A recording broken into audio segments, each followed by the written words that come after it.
parce que moi, en tant qu'acteur, mais en tant que coach aussi, en développement personnel, en prise de parole, j'ai beaucoup travaillé sur l'enfant intérieur. Et à l'oral, par exemple, dans les conférences, enfin moi, les gens que je forme, qui sont des gens très timides, c'est des gens qui sont timides, qui sont inhibés, qui ont peur du regard des autres, parce qu'ils n'ont pas assez travaillé sur leur enfant intérieur. C'est quoi? C'est pas de la psychologie à 2 balles.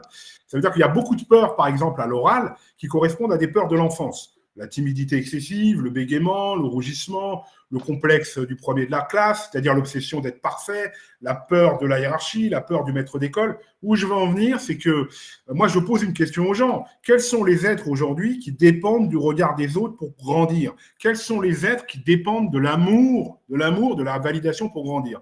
Eh bien, ce sont les enfants.